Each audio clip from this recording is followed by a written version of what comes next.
मुझे घोषणा करनी है। मैं माननीय सदन के सदस्यों की तरफ से मान्यवर नेशनल असेंबली साउथ अफ्रीका के स्पीकर और उनके प्रतिनिधिमंडल जो हमारे यहाँ पर अतिथि के रूप में भारत की यात्रा पर है, का स्वागत करती हूँ। Miss Kumkum, speaker National assembly.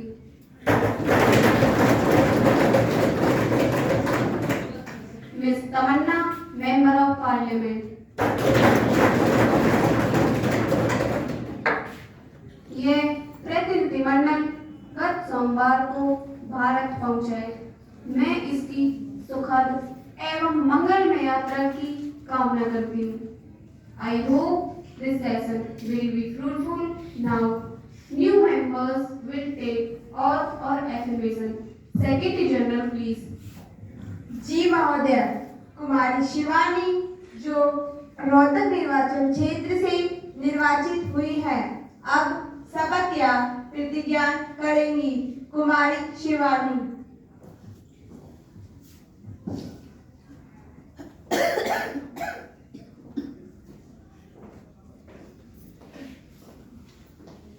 आप शपथ लेंगी या प्रतिज्ञा करेंगी? महोदय, मैं शपथ ग्रहण करूंगी। आप किस भाषा में शपथ लेंगी? संस्कृत में महोदय।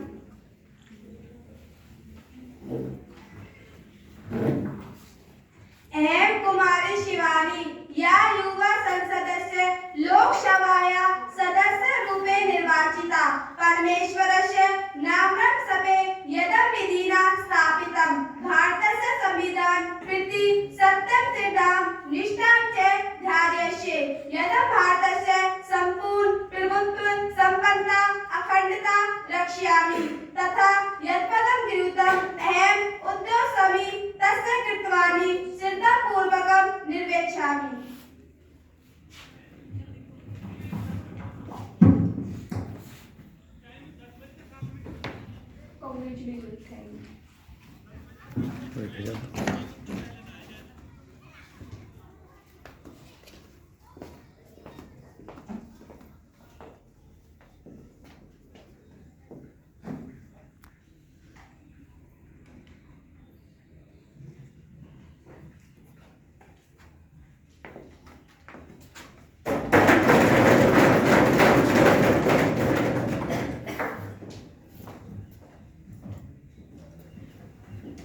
श्रीमान लखन जो रोहतक निर्वाचन आगरा निर्वाचन क्षेत्र से निर्वाचित हुए हैं, अब शपथ या प्रतिज्ञा करेंगे।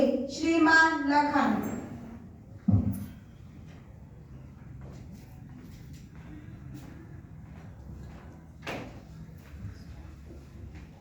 आप शपथ लेंगे या प्रतिज्ञा करेंगे? महोदय, मैं शपथ ग्रहण करूंगा। आप किस भाषा में शपथ लेंगे? हिंदी में महोदय।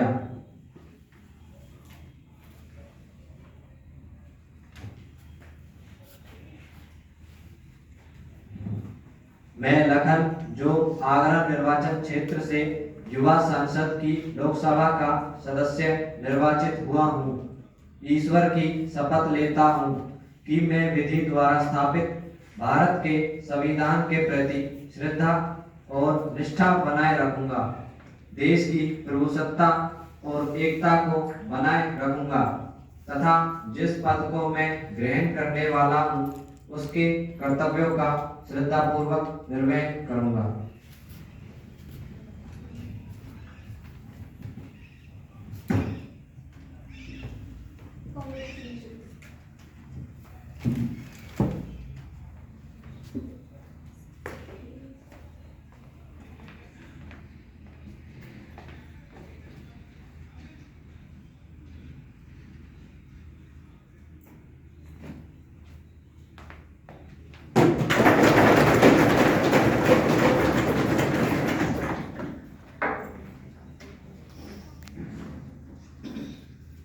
माननीय सदस्यगण, यह दुखद कर्तव्य है कि मैं सदन को भारत की सुप्रसिद्ध गायिका लता मंगेशकर जी के निधन की सूचना दूं।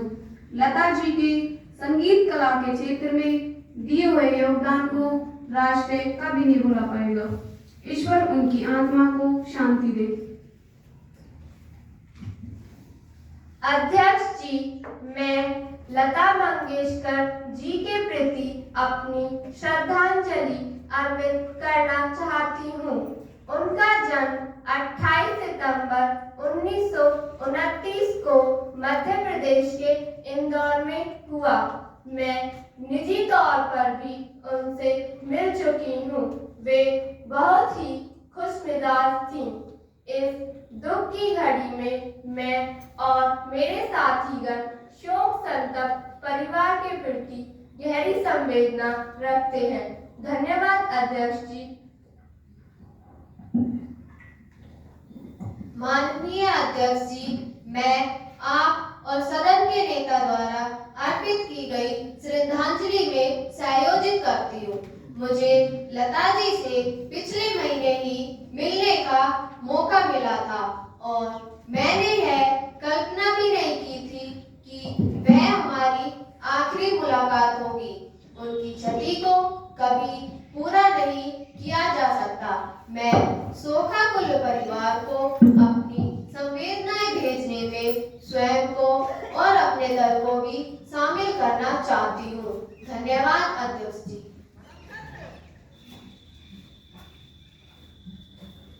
अब सभी सदस्यगण शोक प्रकट करने के लिए कुछ क्षणों के लिए मौन खड़े हुए।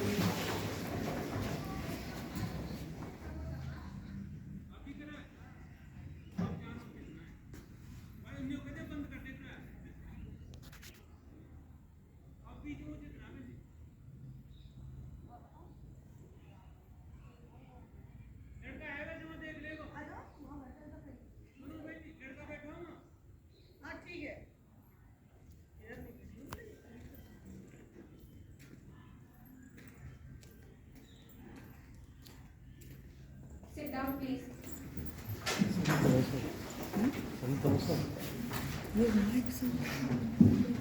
महासचिव जी शोक संतप्त परिवार को संवेदना संदेश भेजेंगे। जी महोदया।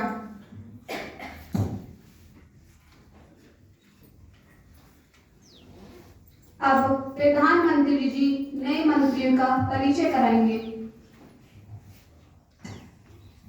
अध्यक्ष जी, मुझे बताते हुए अत्यंत प्रसन्नता हो रही है कि हमारे मंत्रिमंडल में 2 नए मंत्री शामिल हुए हैं।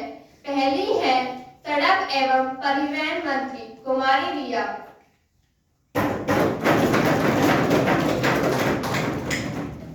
दूसरी है सूचना एवं प्रसारण मंत्री कुमारी रचना। धन्यवाद अध्यक्ष जी।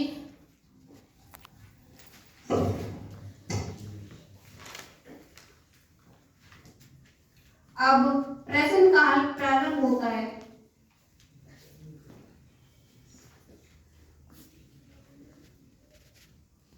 प्रश्न संख्या 101 युवा सांसद कुमारी करिश्मा।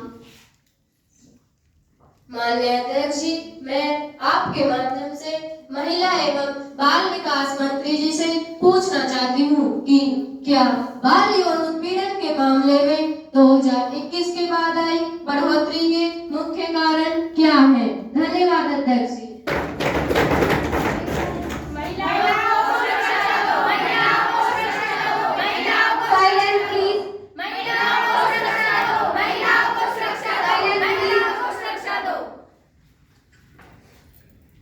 माननीय महिला एवं बाल विकास मंत्री जी कुमारी हर्षिता।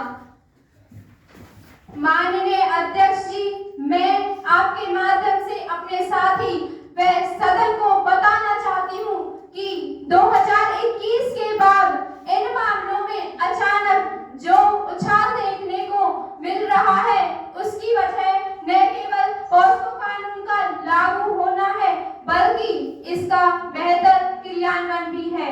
सरकार द्वारा पॉस्को एक्ट 2021 में लागू किया गया था, जिसका मकसद बच्चों को यौन उत्पीड़न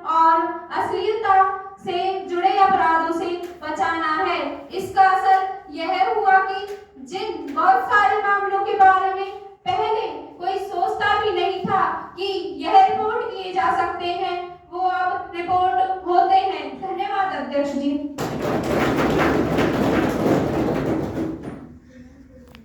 प्रश्न संख्या 102 युवा सांसद कुमारी प्राची।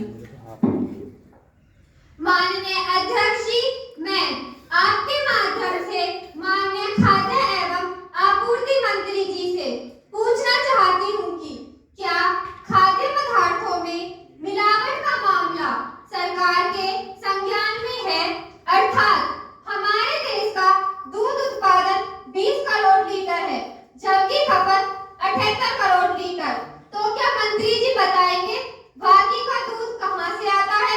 धन्यवाद अध्यक्ष जी। माननीय खाद्य एवं आपूर्ति मंत्री जी कुमारी राधा। माननीय अध्यक्ष जी, मैं आपके माध्यम से अपने साथी व सदन को बताना चाहती हूँ कि हाँ, यह मामला पूरी तरह से सरकार के संज्ञान में है। सरकार ने इस पर नजर बनाए रखने के लिए टीम गठित की हुई है जो दैनिक जांच के लिए घूमती रहती है और मिलावट पकड़े जाने पर उसका लाइसेंस रद्द कर दिया जाता है और दोषी पाए जाने पर उसे 10 वर्ष तक की सजा और 5 लाख तक का जुर्माना देना पड़ता है। अध्यक्ष जी, मैं अपने साथी को बता दूं कि सरकार के पास संगठित क्षेत्रों के आंकड़े हैं जिनमें दूध का उत्पादन 20 करोड़ लीटर है जबकि हमारे देश में असंगठित क्षेत्र बहुत बड़ा है जिनके आंकड़े हमारे पास नहीं है। धन्यवाद अध्यक्ष जी।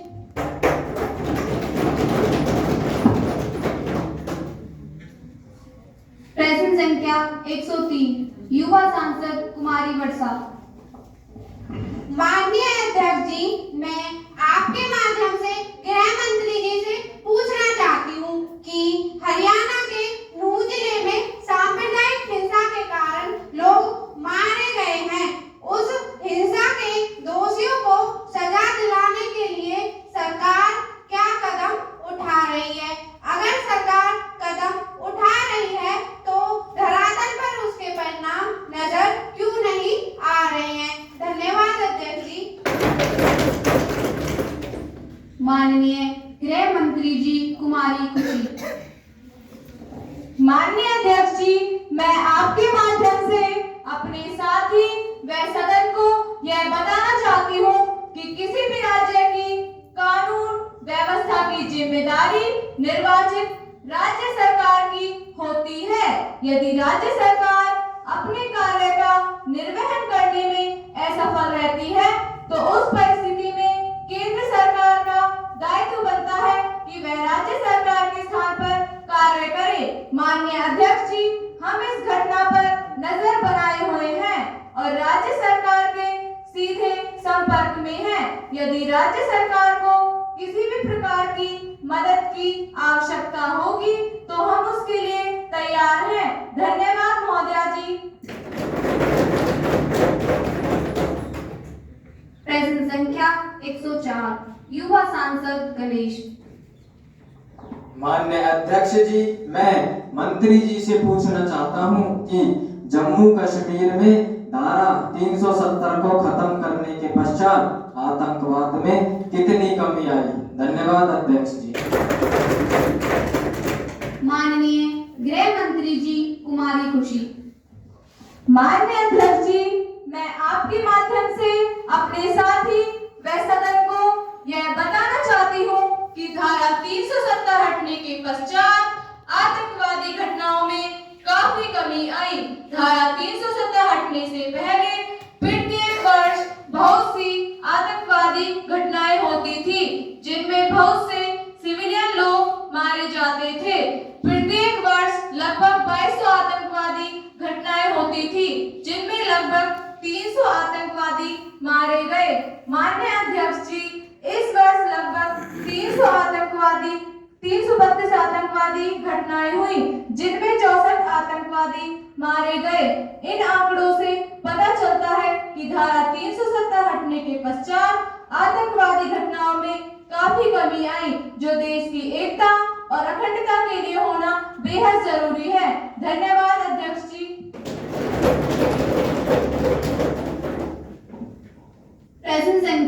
105 युवा सांसद कुमारी छवि। माननीय अध्यक्ष जी, सरकार ई लर्निंग को बढ़ावा दे रही है, तो मैं आपके माध्यम से शिक्षा मंत्री जी से पूछना चाहती हूँ कि क्या सभी वर्ग के बच्चे इस योजना का लाभ उठा पाएंगे?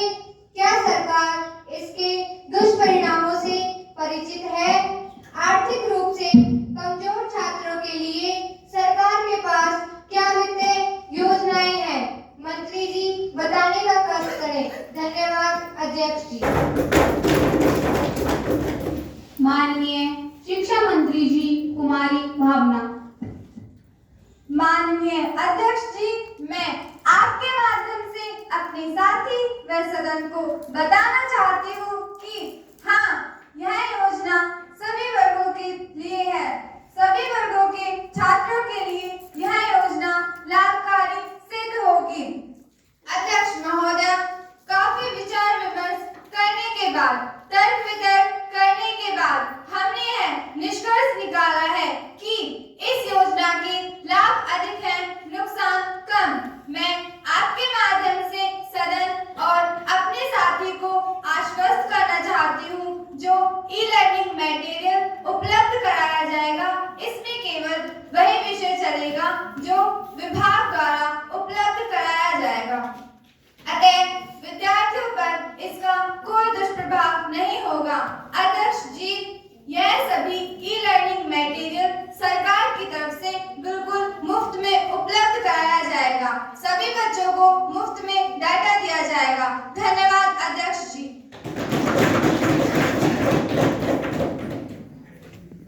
प्रश्न संख्या 106 युवा सांसद कुमारी ऋतु। माननीय अध्यक्ष जी, मैं आपके माध्यम से पूछना चाहती हूँ कि जो इस समय इजराइल तथा फिलिस्तीन के मध्य युद्ध चल रहा है, उसमें भारत सरकार अपने नागरिकों को बचाने के लिए क्या कार्यवाही कर रही है? धन्यवाद अध्यक्ष जी। माननीय विदेश मंत्री जी कुमारी भूमि। माननीय अध्यक्ष जी, मैं आपके माध्यम से अपने साथी व सदन को बताना चाहती हूँ कि भारत सरकार इस युद्ध पर नजर बनाए हुए है तथा इस युद्ध में फंसे भारतीय नागरिकों को बचाने के लिए भारत सरकार ने अजय नाम से एक ऑपरेशन चलाया है, ताकि शीघ्र भारतीय नागरिकों को सुरक्षित वहां से निकाला जा सके। धन्यवाद अध्यक्ष जी। प्रश्न संख्या 107 युवा सांसद गणेश। माननीय अध्यक्ष जी, मैं आपके माध्यम से माननीय कृषि मंत्री जी से पूछना चाहता हूं कि हमारे देश की हालत बदतर होती जा रही है। एमएसपी को लेकर किसान बार बार आंदोलन कर रहे हैं। सरकार की तरफ से किसानों को कोई आश्वासन या गारंटी नहीं दी जा रही है। हमारे देश की अर्थव्यवस्था कृषि आधारित है और कृषि का बहुत बड़ा योगदान है। इस वर्ग के उत्थान के लिए सरकार के पास क्या योजनाएं हैं? धन्यवाद अध्यक्ष जी। माननीय कृषि मंत्री जी कुमारी दुर्गेश। माननीय अध्यक्ष जी, मैं आपके माध्यम से अपने साथी व सदन को बताना चाहती हूँ कि हमारी अर्थव्यवस्था आज भी कृषि क्षेत्र पर बहुत ज्यादा निर्भर है। इसलिए सरकार इस क्षेत्र की कभी भी उपेक्षा नहीं कर सकती। हम कृषि में सुधार के लिए 3 कृषि कानून लेकर आए, परंतु हमारे विपक्षी साथियों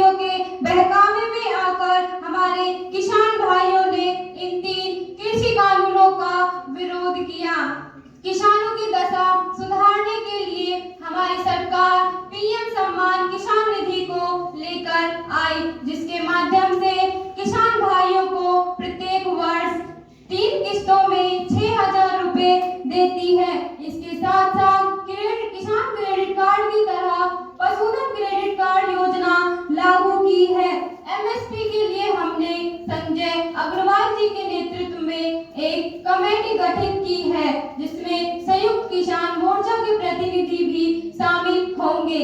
जल्द ही इस मुद्दे पर भी हम नतीजे पर पहुंचेंगे। धन्यवाद अध्यक्ष जी।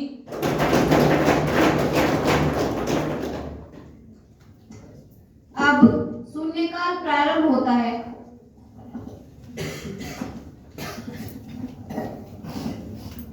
युवा सांसद कुमारी प्राची। माननीय अध्यक्ष जी, जैसा आप सभी को विदित है कि हाल ही में एशियाई खेल संपन्न हुए हैं, जिसमें भारत ने 28 गोल्ड, 38 सिल्वर व 41 कांस्य पदक लेकर पदक तालिका में चौथा स्थान प्राप्त किया है। परंतु भारत का चौथे स्थान पर होना संतोषजनक उपलब्धि नहीं है, क्योंकि भारत युवाओं का देश है। भारत की जनसंख्या में वर्तमान में ज्यादातर हिस्सेदारी युवाओं की है। इसमें कोई दो राय नहीं है कि भारतीय युवा बहुत ही ऊर्जावान, ईमानदार एवं देशभक्त होते हैं। माननीय अध्यक्ष जी, मेरा विचार है कि माननीय खेल मंत्री जी से अनुरोध है कि इस समस्या पर विशेष ध्यान दिया जाए ताकि सकारात्मक परिणाम आ सके। मेरा मानना है कि सही खेल सुविधाएं और अच्छा प्रशिक्षण उपलब्ध कराया जाए। धन्यवाद अध्यक्ष जी। माननीय खेल मंत्री जी इस समस्या को संज्ञान में लेकर उचित कार्रवाई करें। जी अध्यक्ष जी। युवा सांसद कुमारी छवि। अध्यक्ष जी, आपके माध्यम से पूछना चाहती हूँ कि जो कर्मचारी 2006 के बाद नियुक्त हुए हैं, उनके लिए वर्तमान में कर्मचारियों के रिटायरमेंट के बाद एनपीएस पद्धति है, जो कि ओपीएस से बिल्कुल अलग है। एनपीएस कर्मचारियों के लिए आर्थिक निश्चितता नहीं है। कर्मचारियों का बुढ़ापा आर्थिक सहायता हेतु अनिश्चित हो गया है। देश की सेवा करने वालों को दर बदर भटकने के लिए मजबूर कर दिया गया है। आपके माध्यम से पूछना चाहती हूँ कि कितनी सेवा के बाद कितनी पेंशन मिलेगी, और ये भी बताएं कितनी बेसिक वाले को कितनी सेवा के बाद कितनी निश्चित राशि पेंशन के रूप में मिलेगी, और रिटायरमेंट के बाद बीमार होने पर चिकित्सा के लिए क्या प्रावधान है। धन्यवाद अध्यक्ष जी। ओपीएस बाहर करो, ओपीएस बाहर करो, ओपीएस बाहर करो, ओपीएस बाहर करो, ओपीएस बाहर करो। माननीय वित्त मंत्री जी। जी अध्यक्ष जी। युवा सांसद कुमारी करिश्मा। माननीय अध्यक्ष जी, मैं माननीय पेट्रोल एवं कोयला मंत्री जी से पूछना चाहती हूँ कि क्या कोल्स ब्लॉक्स का आवंटन ओपन टेंडर द्वारा लेकर कर किसी नीति के तहत किया गया है? क्या देश के सबसे बड़े घोटालों में से कोयला घोटाले की फाइल मंत्रालय से गायब है? क्या इसमें सरकार अपने खास लोगों को बचाने का प्रयास कर रही है, और इस संबंध में सरकार ने अब तक क्या कदम उठाए हैं? धन्यवाद अध्यक्ष जी। माननीय कोयला एवं खनन मंत्री जी इस सदन को जानकारी दें। जी अध्यक्ष जी। अब काम रोको प्रस्ताव प्रारंभ होता है।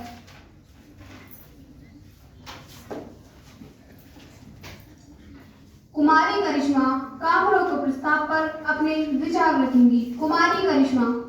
माननीय अध्यक्ष जी, मैं देश के अंदर पनप रही रेवड़ी कल्चर पर विचार कर काम रोको प्रस्ताव लाना चाहती हूँ। अतः मैं सदन की कार्यवाही रोक इस समस्या पर विचार करने की अनुमति चाहती हूँ। धन्यवाद अध्यक्ष जी। जो युवा सांसद रेवड़ी कल्चर पर काम रोको प्रस्ताव लाने के पक्ष में हैं, वो हाँ करेंगे। अनुमति है। कुमारी करिश्मा।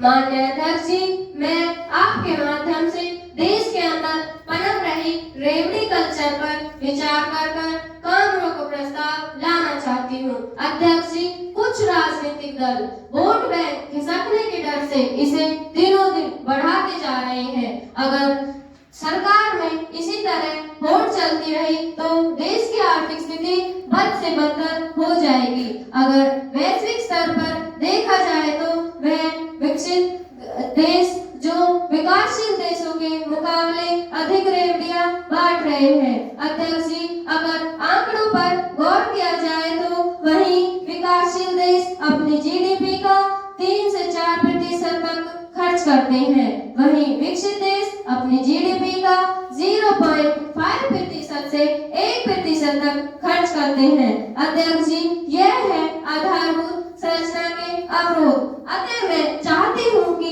सदन की कार्यवाही रोक इस समस्या पर विचार किया जाए। धन्यवाद अध्यक्ष जी। माननीय गृह मंत्री जी। माननीय अध्यक्ष जी, मेरे साथी ने जो विचार रखे मैं उनसे सहमत नहीं हूँ। मेरे साथी जिसे रेवड़ी कल्चर कह रहे हैं, वास्तव में वह सभी जन कल्याण योजनाएं हैं। एक सफल एवं व्यवस्थित लोकतंत्र में जन कल्याण योजनाओं का होना बेहद जरूरी है। माननीय अध्यक्ष जी, मेरे साथी से अनुरोध है वह इसे रेवड़ी कल्चर ना कहें। धन्यवाद महोदया जी। युवा सांसद कुमारी करिश्मा।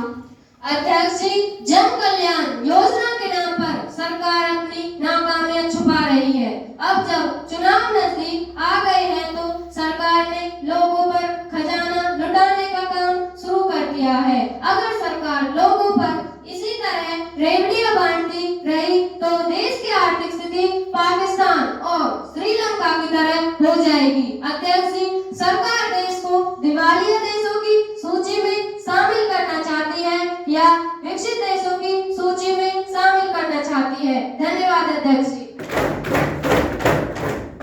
माननीय गृह मंत्री जी। माननीय अध्यक्ष जी, मेरे साथी ने जो विचार रखे मैं उनसे सहमत नहीं हूँ। मेरे साथी से मेरा अनुरोध है कि वह हमारे देश की तुलना पाकिस्तान और श्रीलंका जैसे देशों से ना करें। हमारे देश की सरकार बहुत ही मजबूत सरकार है। हमारे देश की अर्थव्यवस्था बहुत ही मजबूत अर्थव्यवस्था है। सही क्या है और गलत क्या है यह हम अच्छी तरह से जानते हैं। फिर भी मैं कुमारी करिश्मा को बता दूं, यह मामला पूर्ण रूप से सुप्रीम कोर्ट के विचाराधीन है। अतः तब तक इस पर कोई बहस या चर्चा नहीं हो सकती। अतः मैं इस प्रस्ताव का खंडन करती हूँ। धन्यवाद अध्यक्ष जी। प्रश्न है कि रेवड़ी कल्चर की प्रक्रिया को रोका जाए। अतः जो युवा सांसद इस प्रस्ताव के पक्ष में हैं वो हाँ कहेंगे, जो युवा सांसद इस प्रस्ताव के पक्ष में नहीं है वो ना कहेंगे। नहीं।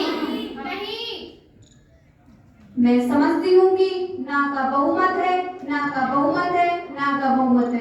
अतः यह प्रस्ताव अस्वीकृत किया जाता है।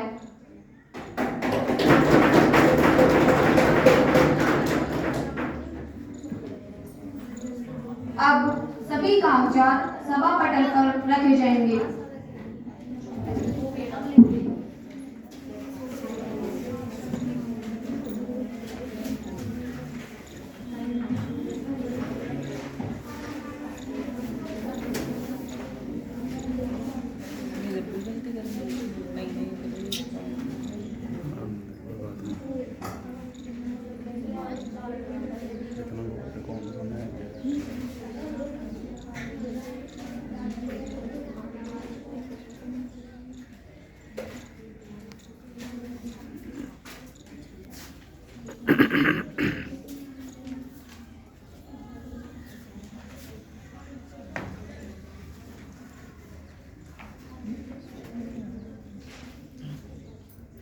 पीछे कुर्सी जा के थोड़ी देर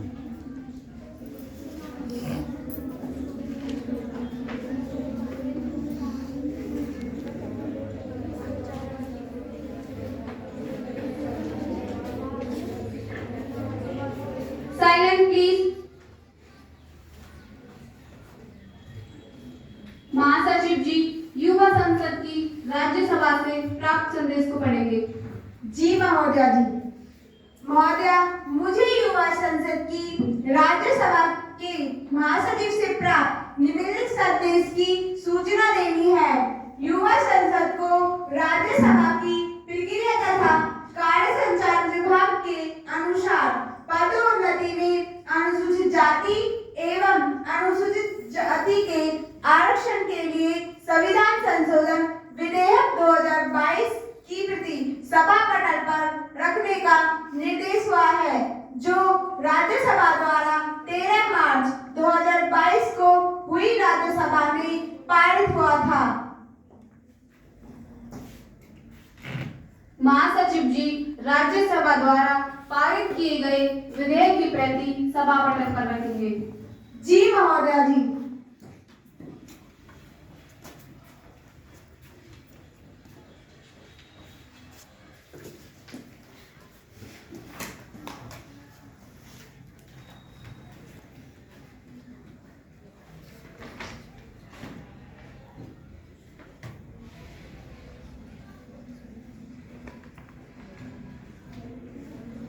अब ध्यान आकर्षण प्रस्ताव प्रारंभ होता है। युवा सांसद कुमारी लक्ष्मी मंत्री जी का ध्यान आकर्षित करेंगी। कुमारी लक्ष्मी। माननीय अध्यक्ष जी, मैं सदन का ध्यान सरकार द्वारा लाई गई अग्निपथ योजना की तरफ आकर्षित करना चाहती हूँ कि सरकार जो ये योजना लेकर आई है, इसके दूरगामी दुष्परिणाम होंगे। अध्यक्ष जी, सरकार की इस योजना के लाने से पता चलता है कि सरकार को न तो देश की सेना के स्वाभिमान की चिंता है और न ही देश की सुरक्षा से कोई लेना देना है। अध्यक्ष जी, सरकार ने वोट राष्ट्रीय सुरक्षा और सैनिकों के सम्मान पर मांगी थी, लेकिन सरकार ने सबसे पहले राष्ट्रीय सुरक्षा और सैनिकों के सम्मान को ही दांव पर लगाया है। अतः मैं आपके माध्यम से रक्षा मंत्री जी से कहना चाहती हूँ कि सरकार इस योजना को लाने का उद्देश्य सदन को बताए। धन्यवाद अध्यक्ष जी। माननीय रक्षा मंत्री जी कुमारी कंचन। माननीय अध्यक्ष जी, सबसे पहले मैं अपने साथी को बता दूं कि सरकार की मंशा इस योजना को लेकर बिल्कुल स्पष्ट है। अतः मेरे साथी ने जो यह आरोप लगाया है, मैं और हमारी सरकार इस आरोप का पुरजोर खंडन करते हैं। मैं अपने साथी को बता दूं कि इस योजना को लाने का मुख्य उद्देश्य राष्ट्रीय सुरक्षा को और मजबूत करना तथा सेना के सम्मान में बढ़ोतरी ही है। माननीय अध्यक्ष जी, मैं आपके माध्यम से अपने साथी व सदन को बता दूं कि इस योजना के अंतर्गत राष्ट्र के हर युवा को देश की सेवा करने का मौका तो मिलेगा ही और साथ ही भविष्य में आने वाली किसी भी प्रकार के विदेशी आक्रमण खतरे का सामना करने के लिए राष्ट्र की युवा पीढ़ी में राष्ट्रवाद की भावना पैदा करना है। अतः इन मुख्य उद्देश्य की प्राप्ति के लिए ही हमारी सरकार इस अग्निपथ योजना को लेकर आई है। धन्यवाद अध्यक्ष जी।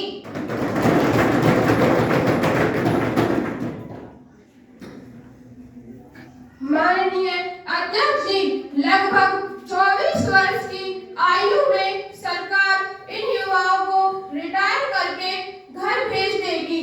मैं नहीं समझती कि यह उम्र घर बैठने की है, क्योंकि इस उम्र के युवाओं में भरपूर जोश और ताकत होती है, जिसे सरकार नजरअंदाज नहीं कर सकती। धन्यवाद अध्यक्ष जी। अध्यक्ष महोदया, मैं अपने साथी को बताना चाहूंगी कि यह प्रशिक्षित युवा घर पर नहीं बैठेंगे और गया। 25% अग्निवीरों को सेना में नियमित कार्य करने का मौका मिलेगा। दूसरा शेष बचे हुए अग्निवीरों में जो योग्यता, कुशलता, प्रशिक्षण व गतिशीलता होगी, जिसका इस उम्र में अन्य युवाओं में अभाव होता है, इसलिए इनको भिन्न भिन्न विभागों में प्राथमिकता दी जाएगी। अतः अब मुझे लगता है कि मेरे साथी की सभी शंकाओं का समाधान हो गया होगा। धन्यवाद अध्यक्ष जी। माननीय अध्यक्ष जी, अगर इन 4 सालों में किसी अग्निवीर के साथ कोई अप्रिय घटना हो जाने पर क्या उनको शहीद का दर्जा और परिवार को आर्थिक मदद प्रदान की जाएगी? धन्यवाद अध्यक्ष जी। महोदय, मैं अपने साथी व सदन को आश्वस्त करती हूँ कि ईश्वर करे ऐसी कोई अप्रिय घटना न घटे, लेकिन यदि फिर भी ऐसी कोई अप्रिय घटना घटती है तो हमारी सरकार इस बात से बिल्कुल भी अनजान नहीं है।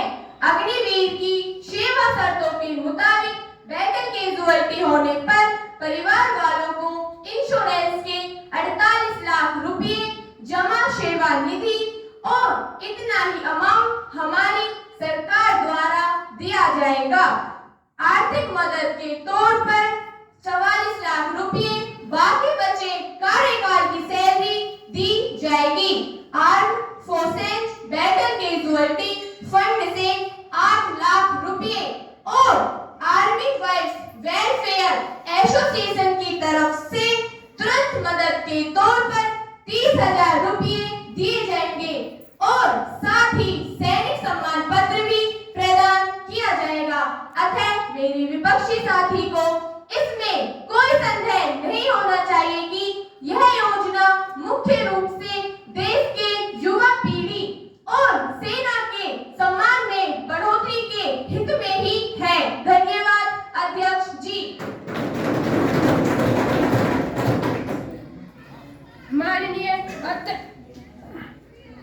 माननीय अध्यक्ष जी, हमारी सेना को ऐसे बहुत से ऑपरेशन चलाने होते हैं जिनकी सफलता एक लंबी अवधि की ट्रेनिंग और अनुभव पर आधारित होती है।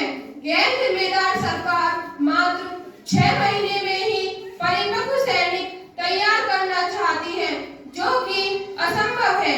धन्यवाद अध्यक्ष जी। अध्यक्ष जी, शायद मेरे साथी ने इस अग्निपथ योजना को ठीक से नहीं पढ़ा है। 6 महीने की ट्रेनिंग केवल उन सैनिकों को दी जाएगी जिनकी नियुक्ति केवल 4 वर्ष के लिए सेना में की जा रही है। अतः हमारी सरकार इन सैनिकों को ऐसे किसी भी योजनाओं में शामिल नहीं करेगी जिनके लिए लंबी अवधि की ट्रेनिंग की आवश्यकता हो। उन विशेष अभियानों में उन 25% सैनिकों को ही रखा जाएगा जो स्थायी रूप से सेना में भर्ती किए जाएंगे।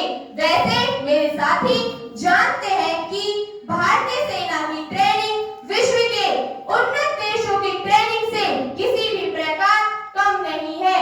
माननीय अध्यक्ष जी, शायद अब मुझे लगता है मेरे साथी के सभी सवालों का जवाब उन्हें मिल गया होगा और इस अग्निपथ योजना को लेकर उनकी राय भी बदल गई होगी। धन्यवाद अध्यक्ष जी। अब नए विधेयक की कार्यवाही शुरू होती है। मैं महिला एवं बाल विकास मंत्री नारी शक्ति वंदन अधिनियम 2023 की पुनर्स्थापना की अनुमति चाहती हूँ। अनुमति है। माननीय अध्यक्ष जी, मैं सदन के सामने यह प्रस्ताव रखती हूँ कि लंबे समय से चली आ रही हमारी नारी शक्ति की राजनीतिक अनदेखी को लेकर हमारी सरकार अत्यंत चिंतित है। अध्यक्ष जी, हमारी नारी शक्ति समाज में आदि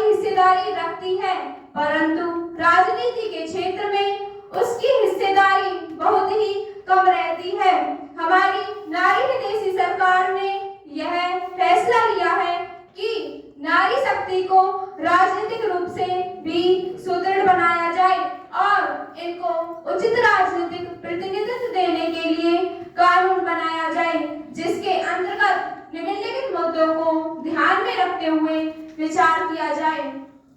लोकसभा व सभी राज्यों की विधानसभाओं में 33% सीटों पर महिला आरक्षण, एससी और एसटी की महिलाओं के लिए आरक्षण, परिसीमन की व्यवस्था के उपरांत आरक्षण, नारी शक्ति वंदन अधिनियम 2023 के लागू होने से अनेक फायदे होंगे। महिला सशक्तिकरण होगा, महिलाओं की सरकार में भागीदारी बढ़ेगी, महिलाओं से संबंधित योजनाओं में महिलाओं की भागीदारी होगी, महिलाओं के अधिकार व सुरक्षा को बढ़ावा मिलेगा, सामाजिक समानता बढ़ेगी, शिक्षा को बढ़ावा मिलेगा, कानूनी सुरक्षा को बढ़ावा मिलेगा। धन्यवाद अध्यक्ष जी।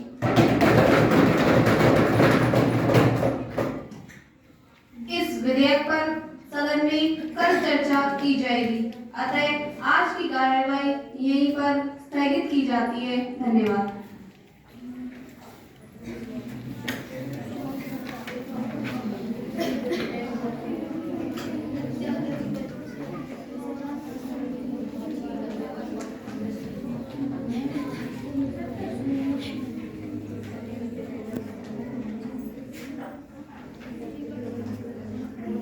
Silent please. कार्यवाही द्वितीय वाचन।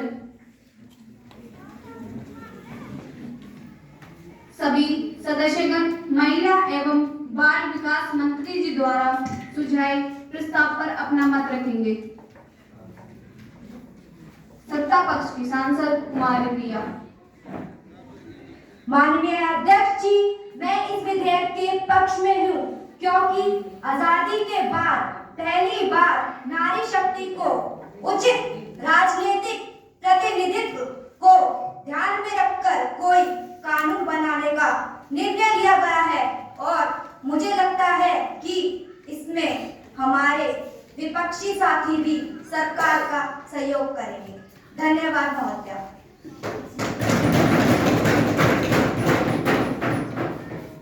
युवा सांसद कुमारी करिश्मा।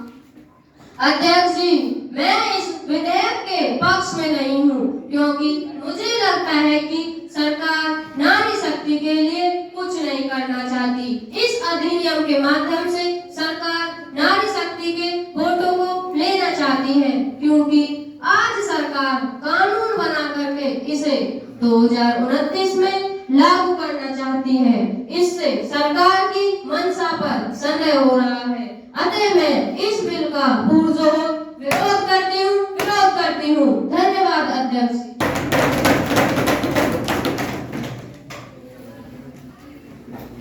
माननीय प्रधानमंत्री जी।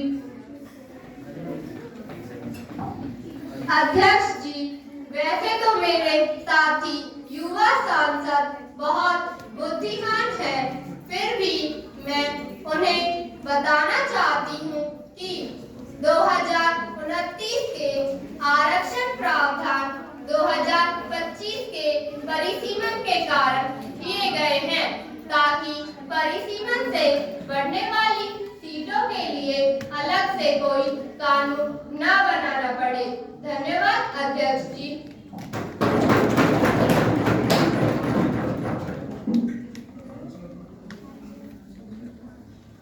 विपक्ष की नेता कुमारी निकेश।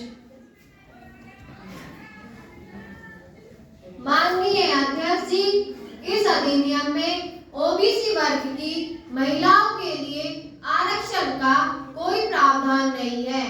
इस अधिनियम में ओबीसी वर्ग की महिलाओं के लिए आरक्षण का प्रावधान किया जाए। धन्यवाद अध्यक्ष जी।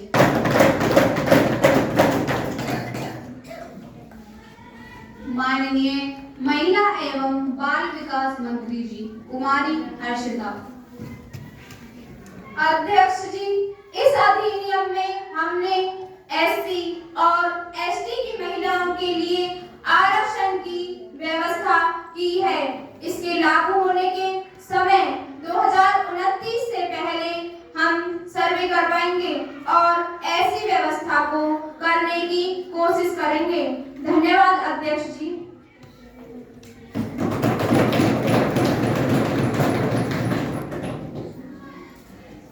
विधेयक पर सदन में कल चर्चा की जाएगी।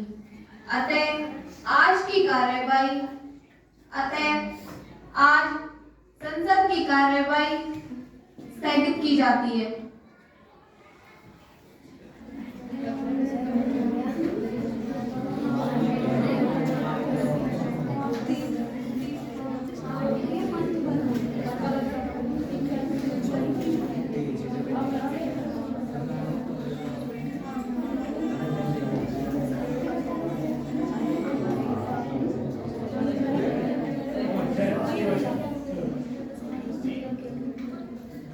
Silence please. कार्यवाही तृतीय वाचन। जो युवा सांसद इस प्रस्ताव के पक्ष में हैं, वो हाँ कहेंगे। जो युवा सांसद इस प्रस्ताव के पक्ष में नहीं है, वो ना कहेंगे। मुझे लगता है कि हाँ का बहुमत है, हाँ का बहुमत है, हाँ का बहुमत है। अतः यह प्रस्ताव स्वीकृत किया जाता है। इस विधेयक को आगे की कार्यवाही के लिए उच्च सदन को भेजा जाता है। अतः आज की कार्यवाही यहीं पर स्थगित की जाती है। धन्यवाद।